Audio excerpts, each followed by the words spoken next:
In the shadow of World War II, as propellers spun through the skies in dogfights across Europe and the Pacific, a silent revolution was brewing. A revolution that would forever change the way wars were fought in the air. The age of jet-powered fighter aircraft had arrived. But who were the pioneers? Today, we compare two groundbreaking machines that marked the beginning of the jet age. The United States Bell P-59, Airacomet, and the Soviet Union's Mikoyan Gurevich, MiG-9. Two titans born from war, ideology, and ambition. Let the story begin. The idea of a jet engine was not born overnight. Throughout the 1930s, engineers in Britain, Germany, and eventually America and the Soviet Union had begun to explore the idea of using a turbine to produce thrust. Germany would be the first to put a jet fighter in the sky, the infamous Messerschmitt May 262, but the United States and Soviet Union were not far behind. For both, the war accelerated innovation.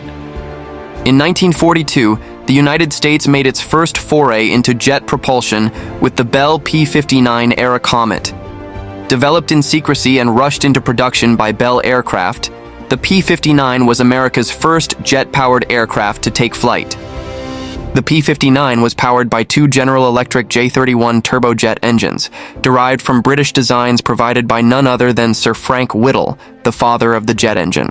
With a top speed of around 413 mph, 664 km/h, the P-59 was faster than most propeller-driven aircraft, but it was far from perfect. The handling was poor, engine thrust was limited, and it lacked armament innovation. The Airacomet was a stepping stone. It wasn't designed to win dogfights, it was a proof of concept. The US knew it had to catch up, and fast.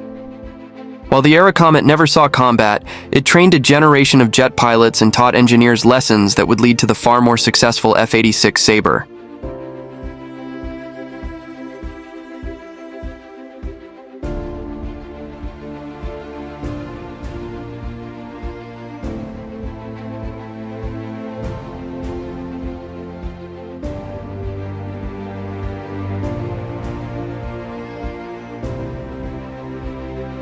Across the world, in the smoking ruins of post-war Europe, the Soviet Union began building its own jet fighter. In 1946, the MiG-9 became the first Soviet jet fighter to enter service. Unlike the P-59, the MiG-9 was designed with warfighting in mind. It featured twin RD-20 engines, which were reverse-engineered from captured German BMW 003 turbojets. It could reach speeds up to 565 mph, 910 km/h, a massive leap over the P-59.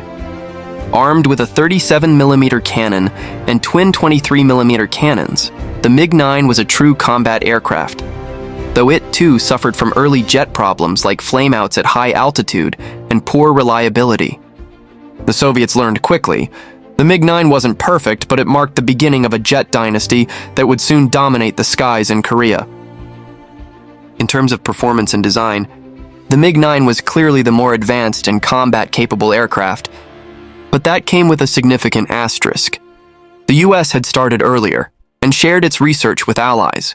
The P-59 was a jet born from caution and cooperation.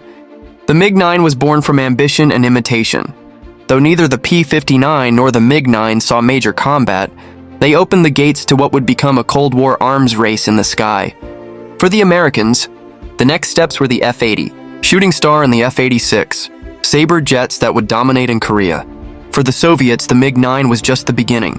It paved the way for the legendary MiG-15, which would face off directly against the Sabre in the skies over Korea. These jets were more than just machines. They were political statements. They said, "We are ready for the future."